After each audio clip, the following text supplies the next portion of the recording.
안녕하세요. 돈 파는 가게 대표사원 김강주입니다. 요즘 각종 언론이나 경제나 투자 관련 유튜버 등에서 가장 핫한 종목을 꼽으라면 단연 삼성전자죠.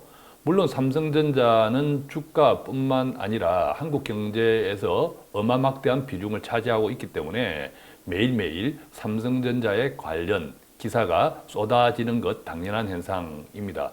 자, 그런데 투자를 하시는 분들이라면 특히 주식 투자, 내년에 삼성전자가 얼마나 할까, 얼마까지 오를까라는 궁금증 있죠.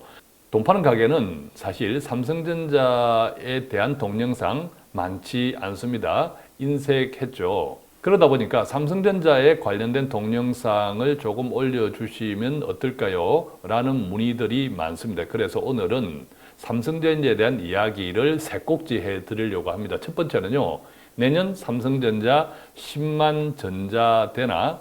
두 번째는 삼성전자를 장기 투자하면 우리가 반도체에 익숙해 있지만 또 일상에서 가장 접하는 제품 바로 스마트폰이죠.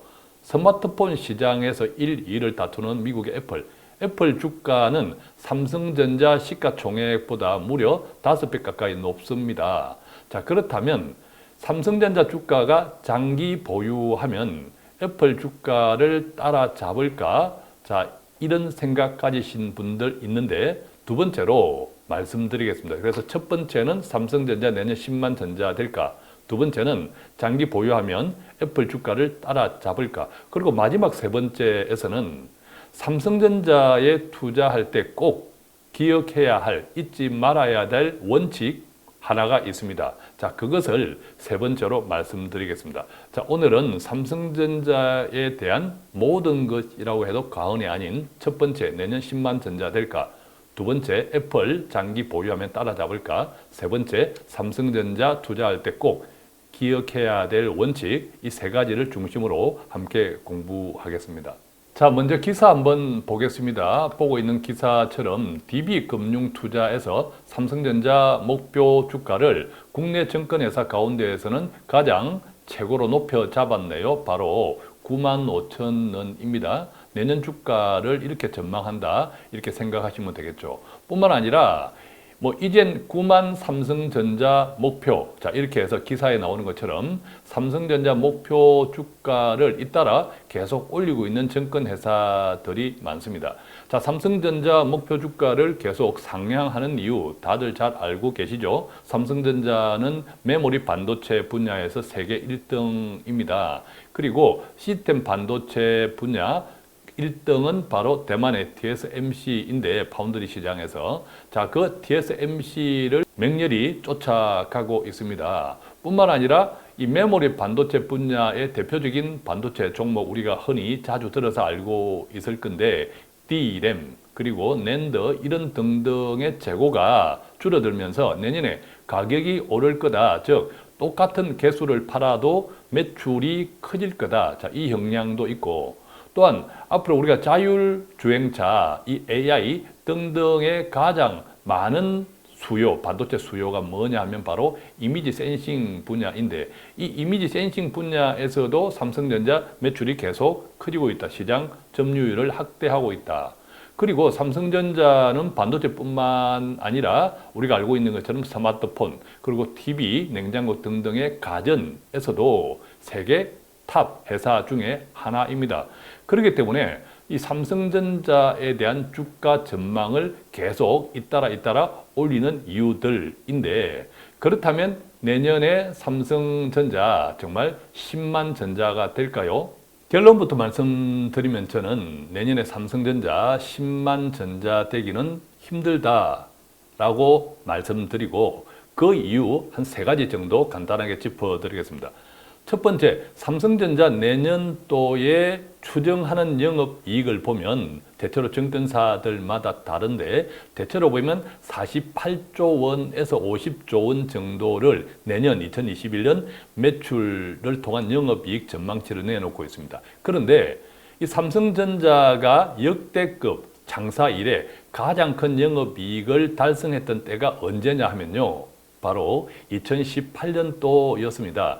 즉 2018년도에 삼성전자는 무려 58조 원이 넘는 영업이익을 기록했습니다. 그런데 58조 원을 기록했던 2018년도 삼성전자 주가는 얼마였을까요? 무려 내년 전망치보다 10조 원 가까이 더 많이 벌었던 2018년도 삼성전자 주가 어떻게 되었을까요?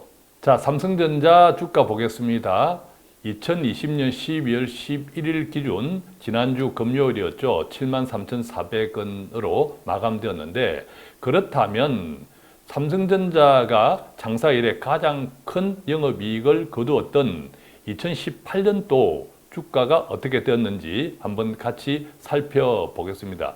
자, 2018년도 주가는 우리가 알고 있는 것처럼 2018년도 중반 정도에 50분의 1로 액면 분할했죠. 더 구체적으로는 2018년도 5월 달부터 50분의 1로 액면 분할해서 줄어든 주가, 즉 5만 원 주가에서 시작을 했는데요. 지금 그림에서 보는 것처럼 자, 이렇게 5만 원에서 출발했던 삼성전자 주가가 시간이 갈수록 이렇게 4만 원대로 내려서고 또 점점 시간이 가면서 4만 원 초반대로까지 내려서고 있는 그림을 보고 있습니다. 자, 지금 4만 원 중반, 그 다음에 4만 원 이 초반으로 떨어지고 있는 그림들을 보고 있습니다. 자, 43,800원, 43,500원 등등이죠. 그리고 마침내 2018년 12월 달에 가면 4만 원도 깨어집니다. 2018년 12월 17일 종가가 39,150원을 기록하고 있죠. 그리고 이 흐름은 2019년 해가 바뀌어도 계속 흐름이 이어집니다. 그래서 2018년 연말 그리고 2019년 연초에는 4만 원도 아니고 3만 원 주가를 계속 3만 원대 주가를 보여주고 있습니다. 이른바 3만 전자 시대였죠. 그렇다면 저는 삼성전자가 역대급 영업 실적을 기록했던 2018년 주가가 심지어 3만 전자 시대였기 때문에 지금 7만, 8만 전자, 9만 전자 이렇게 예상하는 삼성전자가 엄청나게 폭락할까요? 그 이야기를 드리려는 것은 아닙니다. 왜냐하면 2018년도를 한번 기억해 보십시오. 떠올려 보면 미국과 중국의 무역전쟁, 그리고 중국의 특히 반도체 굴기, 엄청난 양산, 또한 삼성전자 기술력에 대한, 반도체 기술력에 대한 확신을 하지 못하는, 즉 시장 경쟁에서 장담을 아직 하지 못하는 그런 형국, 특히 미국의 FOMC 연준에서 금리 인상 등등의 여러 가지 시장, 전 세계 경제 교란, 또한 국제적으로는 한국의 한반도, 북한 문제 등등으로 인해서 삼성전자의 불리한 이런 상황들이 없었습니다. 즉 삼성전자의 주가 전망을 우호적으로 평가할 만한 장기 주가 전망을 우호적으로 평가할 만한 여러 가지 요소들이 엄청 악화되었던 시절이라는 겁니다. 그런데 2020년 그리고 2021년 지금 삼성전자는 어떻습니까? 중국 반도체 망했습니다. 그리고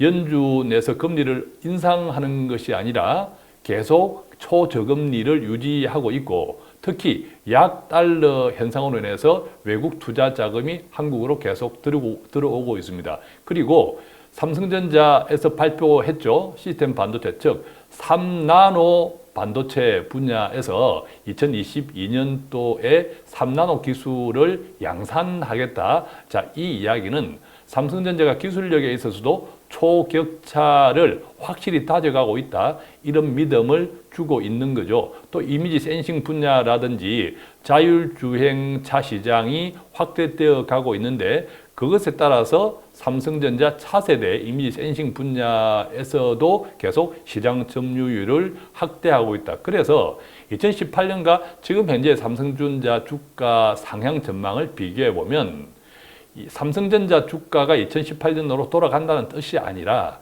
2018년도에도 지금 현재 8만 전자, 9만 전자, 7만 전자 이런 주가 수준을 보였어야 하는데, 그 당시에 아까 말씀드린 여러 가지 삼성전자를 둘러싼 악재들 때문에 제대로 평가받지 못했던 주가가 지금 비로소 재평가받고 있다. 자, 이렇게 이해하시는 것이 저는 맞다고 생각을 하고요. 그것이 내년에 삼성전자가 10만 전자 되기 힘든 첫 번째 이유입니다. 두 번째 이유, 삼성전자가 내년에 10만 전자 되기 힘든 두 번째 이유는 우리가 기업 주가를 분석할 때 가장 일반적으로 쓰는 것이 주당 순이익을 가지고 해당 주가와 비교하는 주당 순이익 비율, 이른바 PER, PER라고 하죠. PER를 많이 기준을 삼습니다. 자, 그런데 내년도에 삼성전자 한 주당 추정 순이익을 얼마로 보냐 하면 대체로 5,126원 정도로 추정하고 있습니다. 물론 견해 차이들은 조금씩 나지만 이 5,126원을 내년도 한 주당 삼성전자 추정 이익이라고 생각한다면 만약에 주가가 10만 원이 되면 이 PER이 어떻게 되냐면 19.5배가 나옵니다. 자, 삼성전자 주가 19.5배가 적당한가? 이런 문제가 있다는 거죠. 결론적으로 적당하지 않습니다. 왜냐하면요, 삼성전자는 기본적으로 제조 기반 회사입니다. 반도체 제조죠. 제조 공정, 이 제조 기반 회사의 PER이 20에 가깝다는 것은 이게 매우 높은 PER이다. 이 점 먼저 한번 기억해 보시고요. 참고로 미국의 인텔 시스템 반도체를 먹고 사는 미국의 인텔 PER은 11입니다. 지금 현재. 그리고 메모리 반도체 분야에서 삼성과 다투지만 아주 삼성보다는 밑에 있는 마이크론 테크놀로지, 이 마이크론 테크놀로지의 PER은 30입니다. 이렇게 또 생각해 볼 수 있겠죠. 아니, 마이크론은 30인데 삼성 PER이 20 정도 되는 것이 왜 적당하지 않다는 말인가, 이렇게 의문을 제기할 수도 있는데, 현실적으로 말씀드리면 인텔이든 마이크론 테크놀로지든 미국 기업이고요. 삼성은 한국 기업입니다. 즉, 전 세계 1등 국가 미국은 경제, 투자, 통상 모든 분야의 정책을 좌지우지합니다. 지금 중국을 지고 흔드는 것처럼 말입니다. 그렇기 때문에 사업 안정성이 다른 국가에 기반한 기업들보다는 훨씬 높다. 자, 이 점 기억하신다면 인텔의 지금 현재 PER이 11, 마이크론 30, 이 둘을 섞으면 40이죠. 40을 다시 둘로 나누면 20 정도가 나옵니다. 즉, 삼성전자는 지금 메모리 반도체가 주력이고 시스템 반도체 분야를 계속 확장하고 있다고 가정할 때 미국의 시스템 그리고 비시스템, 즉 메모리 분야의 1등인 미국 기업의 1등인 인텔과 마이크론의 PER을 섞었을 때 평균이 20이 나오는데 한국 기업인 삼성전자가 미국 기업의 평균 PER 20을 같이 맞추어 가기는 쉽지 않다. 이 점이 냉정한 현실이다. 물론 삼성전자가 내년에 10만 원 이상 갈 수도 있습니다. 왜냐하면 주가는 심리가 많이 작용하기 때문에 수요 공급의 법칙에 따라서 또 수요 사겠다고 하는 매수자가 몰리면 가격은 10만 원 이상도 될 수 있고, 또 반대로 여러 가지 나쁜 악재들이, 우리가 예상하지 못한 악재들이 내년에 또 많이 돌출된다고 할 때 삼성전자 주가가 9만 원을 넘지 못할 수도 있습니다. 여러 증권사의 상향 주가 전망과 달리 말입니다. 그러나 주가가 이렇게 되든 저렇게 되든 그것은 시장의 많은 영향들에 종합적으로 결정되는 것이기 때문에 우리가 기억해야 할 것은 삼성전자 주가에 대한 일반적인 적정 가격은 어느 정도 참고해 두셔야 삼성전자 주가가 움직일 때 나름대로 나의 투자 원칙 기준을 삼을 수 있지 않을까라고 해서 제 의견을 말씀드려 보았습니다. 자, 삼성전자에 대해서 두 번째, 장기 보유할 때 애플 주가를 따라잡을까라는 건데 이것 또한 지금 현재 시점에서는 쉽지 않다. 그 말씀 먼저 드리고, 그 이유는요, 우리가 애플과 삼성전자를 비교할 때 단순하게 스마트폰 이 시장에서만 비교하는데 그렇지 않습니다. 예를 들어서 2019년 지난 삼성전자는 1년 동안 230조 원 정도 팔았습니다. 반면 애플은 240조 원 정도, 딱 10조 원 정도 삼성전자보다 많이 팔았는데 여기에 숨겨진 것, 바로 애플의 금융 서비스 분야의 매출이 빠졌습니다. 그것이 대략 60조 정도 되었다고 하는데, 따라서 애플은 실질적인 2019년 총 매출은 300조 정도. 그렇다면 삼성전자의 2019년 매출 230조 정도, 이 차이를 빼면 바로 한 70조 원 정도 차이죠. 그렇다면 이 70조 원 정도밖에 차이가 나지 않는데 주가가 왜 그렇게 엄청나게 차이가 날까라는 점인데, 속을 들여다보면 그 이유를 뚜렷하게 알 수 있습니다. 즉 2019년도의 매출은 70조 정도밖에 차이 나지 않지만 실질적으로 비용을 뺀 영업이익을 보면요, 삼성전자가 27조 2019년도에 영업이익을 거둔 반면 애플은 무려 73조 원으로 삼성전자보다 2.6배 정도 많습니다. 그만큼 아주 원가 관리, 장사를 잘 한다, 이것이 애플의 특징이고요. 또 애플 주가가 삼성보다 엄청나게 높은 두 번째 이유는 우리가 알고 있는 것처럼 애플은 스마트폰만 제조해서 파는 기업이 아니라 미래에 갈수록 매출을 확장하는 분야, 즉 플랫폼 기업이라는 거죠. 재택 부자들의 습관 버티는 기술에서는 애플을 어떻게 표현하고 있습니까?